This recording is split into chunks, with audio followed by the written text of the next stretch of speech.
काफी टाइम से मैं बोल रहा था, हमारे जो मोहनबाड़ी का जो मंदिर है प्रभु आदिनाथ भगवान का, इसमें बहुत चमत्कार हुए हैं जिनका मैं साक्षी रहा हूं।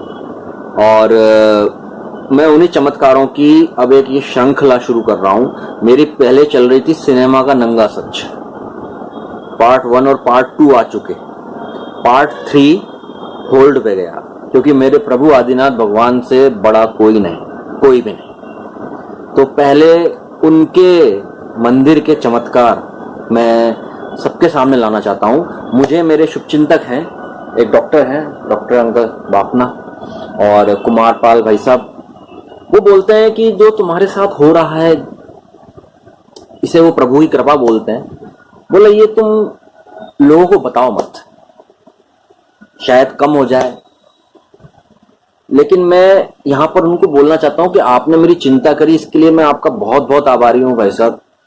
लेकिन ये कृपा कल की खत्म हो आज हो जाए, आज की खत्म हो अभी हो जाए, लेकिन मेरे प्रभु परमात्मा का जो चमत्कार है, जो उनका ओज है, जो उनका मतलब सुप्रीम गॉड का जो पावर है, वो सबको पता चलना चाहिए। सबसे पहले ये सर्दियों की बात है, प्रतिष्ठा हो चुकी थी। जनवरी में ये हुआ था जब अंधेरा रहता है ना प्रातःकाल। मैं नीचे की अपनी जो संपूर्ण पूजा विधि है उसको करके विचक्षण श्री जी महाराज साहब की समाधि में था। वहां पर एक साध्वी जी महाराज साहब ध्यान लगा रही थी, वो हमेशा उनके वहां ध्यान लगाती है। उस दिन कोई ऐसा जरूरी काम था कि हमारे समाज के श्री राजीव जी भंडारी जो साधु साध्वी जी महाराज साहब की व्यावच करते हैं और उनकी सेवा में रहते हैं, सदा ध्यान रखते हैं उनका पूरा, वो भी आए हुए थे क्योंकि बड़े महाराज साहब को कहीं जाना था, तो विहार से संबंधित कोई कार्यक्रम था। तो सुबह वो विचक्षण समाधि में वो भी एंटर किए।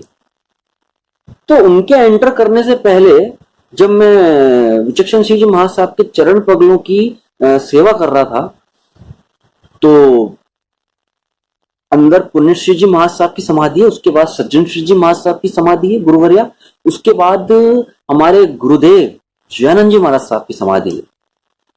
उससे पहले तक सिर्फ मेरा वहां वंदन होता था, लेकिन उस समय अचानक से एक ऐसी जबरदस्त भारी आवाज, आप जो फिल्म इंडस्ट्री में जैसे ये अमरीश पुरी साहब और रजा मुराद जी जो हुए हैं, इनकी जो आवाजें हैं, इनको आप कोलैब कर लो, उसके बाद भी वो आवाजें हल्की पड़ जाएंगी। ऐसी जबरदस्त, ऐसी आवाज के साथ मंत्रोच्चारण होने लगे।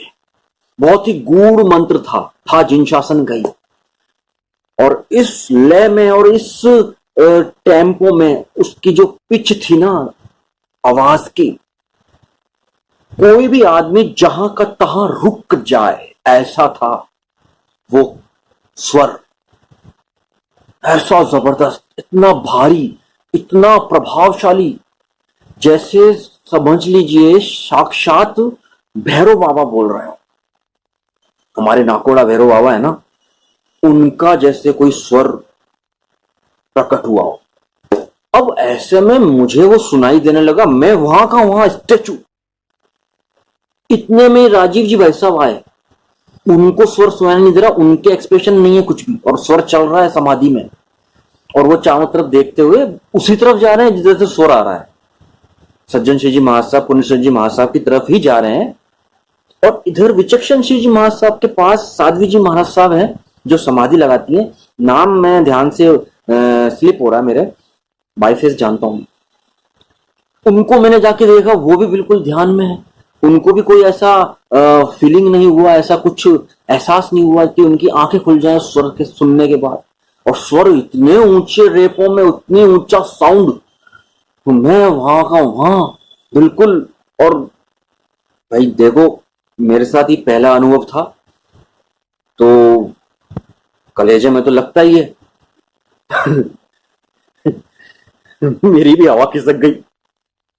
अब जब तक मतलब संपूर्ण क्रिया विधि करके मैं जब बाहर निकला विचक्षण श्री जी समाधि से और ऊपर मंदिर में जाने के लिए लिफ्ट की तरफ मुड़ा, तो तब तक वो स्वर गूंजता रहा, गूंजता रहा, गूंजता रहा।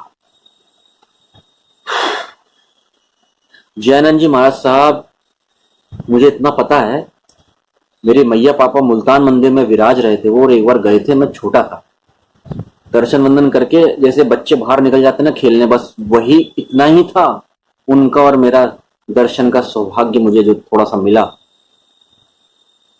दुख होता है कि मैं उनके पास बैठा नहीं कुछ देर के लिए। तो जब मैंने ये बात कुमारपाल जी भाई साहब को बताई, मैं पावना अंकल और कुमारपाल जी भाई साहब से शेयर करता हूँ, मेरे उनके मन मिलते हैं।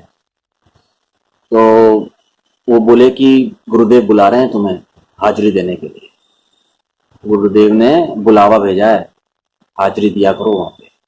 तो तब से मेरी गुरुदेव को हाजिरी लगती है, जयानंद जी महाराज साहब को। और एक बार क्या हुआ, क्योंकि जयानंद जी महाराज साहब के दो